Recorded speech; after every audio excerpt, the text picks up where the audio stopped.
All right, let's do our car review now. Mr. Mars has one.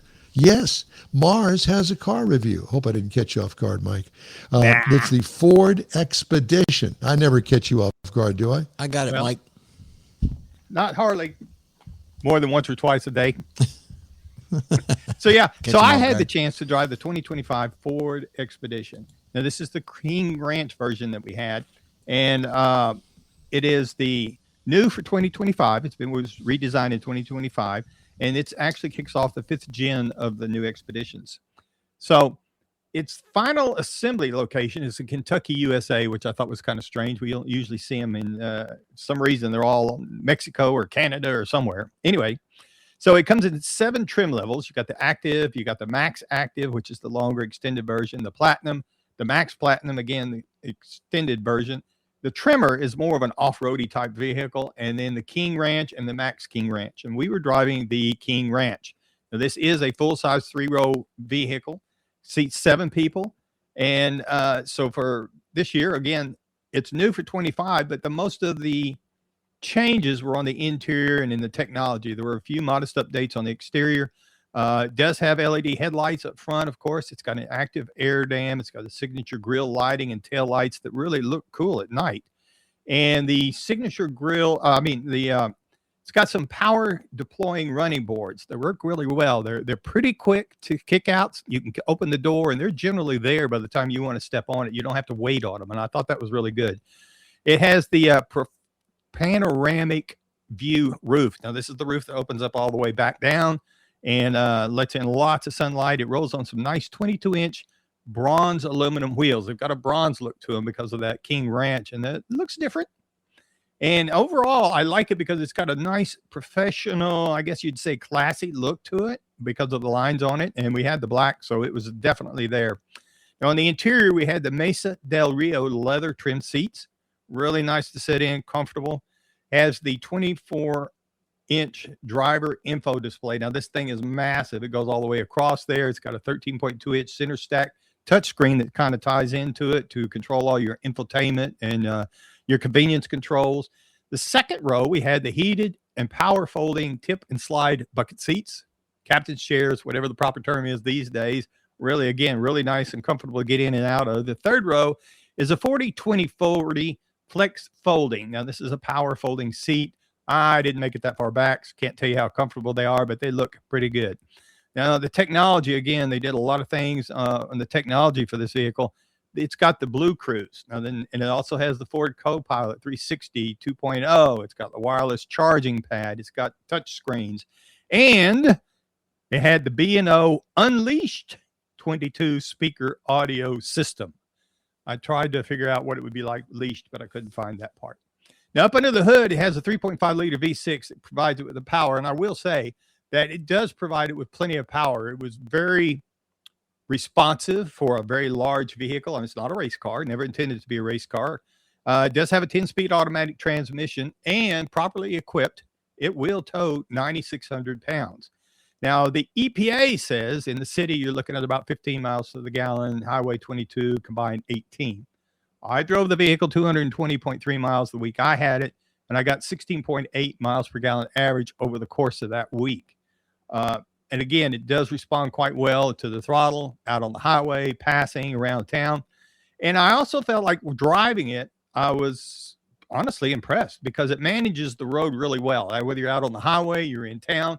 And I really enjoyed the steering in it. A lot of people, I saw some things where people said the steering wasn't very responsive. I thought it was, particularly the turning radius. It seemed like I was driving, or it felt like whenever I was turning the steering wheel, I was driving a much smaller vehicle. And I really liked that part of it. Now, the base trim price for a vehicle like this is $83,655. You got to remember, we're driving the King Ranch edition, so it's in the upper levels of the trim range. Now, the MSRP sticker price as tested was $85,650. So we didn't have very many options. King Ranch has a lot of things built into it. Of course, you can get into an Expedition, which a lot of people do look at it because of that Active is a kind of like a volume leader, if you will. A lot of people buy that because it's $64,995. Still not cheap by any means, but now you're talking about a 7-passenger full-size SUV vehicle. If you're looking for something to compare this to, you might look at the Chevy Tahoe. $59,000 for the base entry level to get into that. I've always liked the Tahoe, but I also think that after driving this for a week, I could definitely see you need to look at both of them. Nissan Armada, $57,520. It's been updated recently, but it's definitely something you'd want to look at. And if you go across to the Toyota Sequoia, now this is a hybrid. It's the only way you can get it now. So it's going to be a little more expensive at $62,425. But I firmly believe, again, after driving it, if you're looking at a full-size 3-row SUV, this Expedition really should be one of them that you include in your search. Well, I'll tell you what. Going down I-10 from Neaterville to Houston, Texas, that's got to be like a limo going down the road. Oh, it is. It's nice.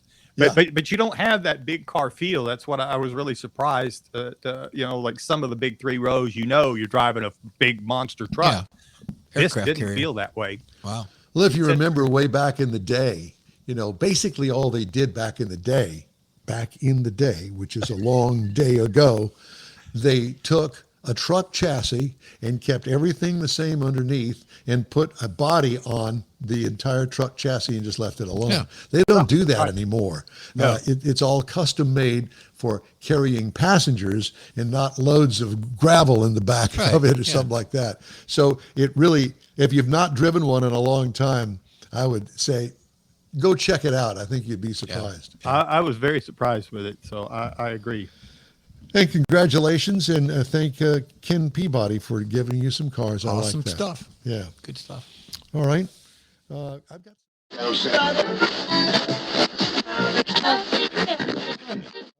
today. Time now for Jeff's Car Culture. 4 brands that should make 250,000 miles and 3 brands that probably won't. Yeah, they're expected to. That's what they say. But Toyota is the undisputed longevity champion. Toyota dominates the 2025 list of these vehicles. What makes Toyota vehicles last so long? It comes down to the deliberate engineering, the choices that they make. And when they make those choices, they stick to it. It's reliable systems instead of chasing every new trend. They improve the cars little by little instead of rushing big changes, and carefully monitor every step of building that Toyota.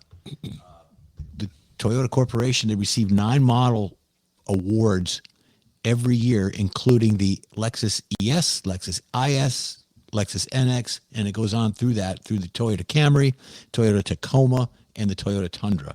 Brands approach the quality control and incremental improvements rather than just radical designs, which other people do. It's paid dividends for the owners of those vehicles and a long haul that they use them for. The next one up would be the Lexus, the luxuries that last. Kathy's got one and she loves it. Lexus ranks the highest level in the vehicle dependability for a second consecutive year. Toyota's luxury division, which is Lexus, brings the same reliability DNA wrapped in premium materials and refined driving dynamics. The brands consistently across both new and used vehicles set it apart from the competitors. In 2026, Lexus is the most reliable brand for used cars, seeing a higher score across older vehicles than the new ones. A luxury brand owner by Toyota, it was also ranked in the top 3 most reliable new cars that they have. So that's good for Lexus. Keep it going.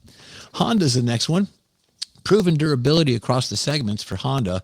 It ranks second for the most vehicle rankings, demonstrates strong longevity potential. The Japanese automaker has built a reputation similar to Toyota, focusing on practical engineering and reliable powertrains. Hint, all the other manufacturers. The Honda Odyssey, Pilot, and Ridgeline are the 12th, 11th, and 10th most likely vehicles to make it beyond the 250,000 mile mark. Honda's approach to reliability mirrors Toyota's philosophy of consecutive updates and proven technology. The brand consists of performance across sedans, SUVs, and trucks. The next one we have, which is the last one in the group of 4, and it's kind of surprising, Chevrolet, the American contender. Only General Motors managed to break the Japanese stranglehold in longevity, with the Chevrolet models showing a surprising durability in certain segments. The Chevrolet Suburban remains a reliable choice in the full-size SUV category, with a chance of reaching 250,000 miles. And its iconic SUV, which has been around since 1935, continues to be a favorite for families of those who need a vehicle built to last. The Chevrolet Silverado 1500 rounds out the chance of reaching 250,000 as the only American-made half-ton vehicle to make the list. So there you go. Keep it up. Buick ranks second among the challenges for the small SUVs. It's the Buick Encore, Chevrolet Equinox, and Chevrolet Traverse all make that list, contending for the 250,000 mile mark. The ones that didn't make it, Mike, are the struggling long-term reliability would be the Dodge Ram. Despite marketing emphasis, toughness, and capability, the Ram trucks face reliability challenges that prevent them from achieving a 250,000-mile longevity rate at the rates compared to its competitors. Moving on to the next one, Mike, we're going to wrap this up for the Jeep off-road prowess on road problems. Jeep's reputation for ruggedness doesn't translate to long-term reliability, with the brand consistently ranking near the bottom of dependability studies. The focus of off-road capability and lifestyles marketing hasn't resulted in the vehicle that rack up that many miles without significant mechanical issues. Now, the one thing I see also in this is that they use them for other things. I mean, there's a lot of events that you can take your Jeep to, and you know, those things tend to destroy parts and pieces of the body. The last one, Mike, Tesla. Innovation meets growing pains. Tesla ranks in last place among 26 brands for its used model, driven by numerous issues with older models. And while Tesla's new vehicles rank ninth across the new car's reliability, it plummets, given several issues with older models. The electric vehicle pioneer faces significant reliability challenges, and they're working on it as best they can. So there you go. That's interesting. Yeah. Unfortunately, I've heard about Ram and I've heard about Jeep having some serious issues in multiple fashion with reliability issues across the board, not just one thing, not just an engine, not just a transmission, not just with electronics, but a combination of all those things. And Lots of recalls. there's many more out there, Don. These are just some that pop up consistently on the ones that will make it and the ones that won't. So, well, Mr. Mars.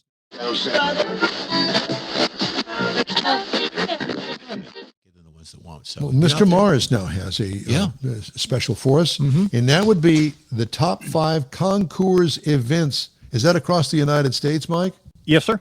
Okay, yes, sir. And have at it, sir. I kind of broke it out into time of year just because these take a little planning because of where they're at.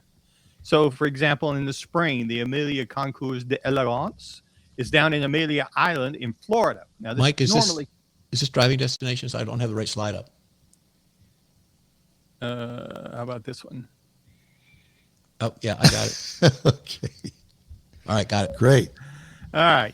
So the Amelia kicks off the Concours season, typically held in March, and it happens at the Oceanside Ritz-Carlton down there.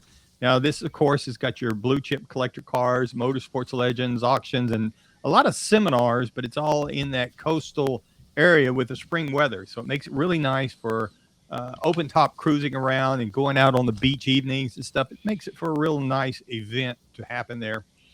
And if you're down there and you want to do something else while you're down there, you might go explore Fort Clinch State Park for coastal drives and some Civil War history while you're enjoying it.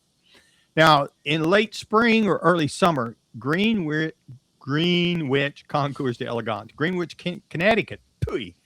Typically, this happens in late May, early June. Now, this is on the Long Island Sound waterfront, and it's in the Northeast, so it doesn't really have all the Monterey crowds per se, but it's got a lot of carefully curated classes from the pre-war classics up to the modern hypercars.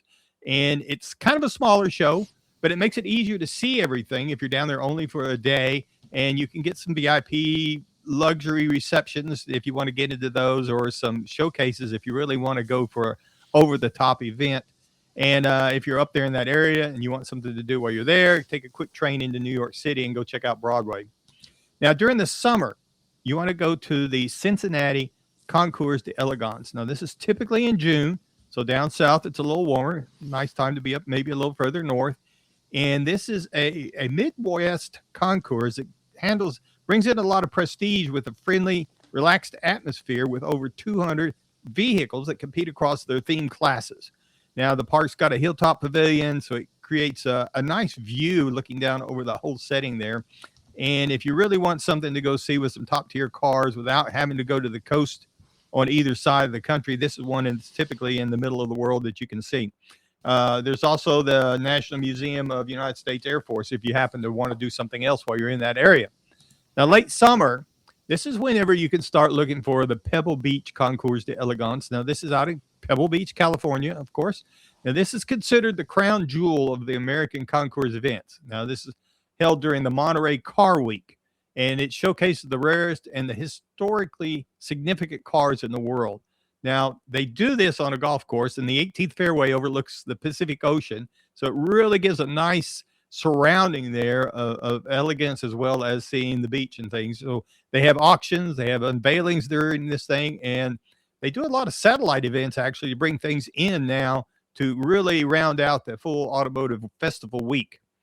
Then in the fall, if you're looking for something up there, go to the Ironstone Concours d'Elegance. Now, this is up in Northern California, Murphy's, California. Typically, this is in September, and it's considered California's gold country at the Ironstone Vineyards. Now, this combines vintage automobiles with wine country hospitality. They have over 300 classic cars, motorcycles, historic race machines, and it's in a really nice, relaxed vineyard setting. So with the cooler autumn weather, it makes it really comfortable to go out and be in the scenic landscape. And they have a lot of other things going on in that area, including the Sierra Foothill back roads and places to nicely drive and enjoy the vineyard and the surrounding part of the country there. Very cool. All right. Thank you, sir. All right. Time now.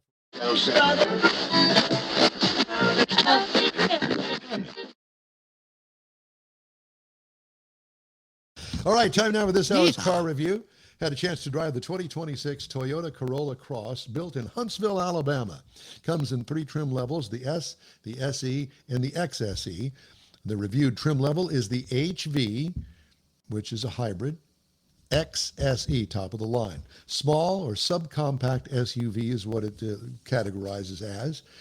Seats, 5 of them, including the driver. Exterior changes from last model year. It was all new in 2022. Exterior, new body-colored grille is unique to this brand. Reminds of some of the Lexus products. Side body sculpting is subtle, but adds some differentiation there. Makes it unique. Hatch and taillights look like all the rest. Two-tone paint, black roof panel, looks great. What I liked about it, the overall look gets high marks. And I'm not sure about roof rails these days. Does anybody use those things anymore? No. It's not really a looks. Huh? They're just for looks. I guess. Well, just leave the rails up there, but forget the cross hatches. What could use improvement? Not sure on the outside. Inside, the dash is simple and mostly easy to use. The trip display has to drill down into several menus to find that. Changeable instrument cluster is nice. Radio has push-button volume controls, which I had a hard time trying to find. Okay, where do you turn the radio up? Well, it's at the bottom of the screen. It says increase or decrease the volume. Seating is comfortable with unique louvering. That's not right. With unique coverings. Or leveling. Well, I like louvering. Louvering's good. It's kind of like what you buy at Walmart. You know, those web chairs. They've got them all stocked up, ready for summer. Yep. Louvering. Cargo room, small, especially with the rear seat up. What I liked about it, the size, shape, and comfort. What could use improvement? I don't know. 2-liter engine, 196 horsepower. Doesn't sound like a lot. 151 pound-feet of torque, but it does have a CVT transmission in it, and it is all-wheel drive. So there's that. So the CVT is going to make up for under-horsepowered car. City, 46 miles per gallon in the city, 39 for the highway is what it's rated for, a combined of 42. I got 39.1 miles per gallon over 430 miles. What I liked about it, mileage, hello. What could use improvement? You got the mileage. What more do you want? Not a lot of grunt, but that's what this is all about. What I liked about it, nice, comfortable car. What could use improvement? I say here, don't touch it. Base trim price, $33,030. Wow. That's base trim. Yeah. Prices tested $37,449, and it was top of the line all the way. Base model price, $29,395. So they managed to squeeze it in under the $30,000 mark. Competitors, the Kia Niro, the Subaru Crosstrek Hybrid, and the Toyota RAV4 Hybrid, which is the most expensive in the comparisons. Next week, I'll review the Mazda 3 sedan. Yes, they still do. All right.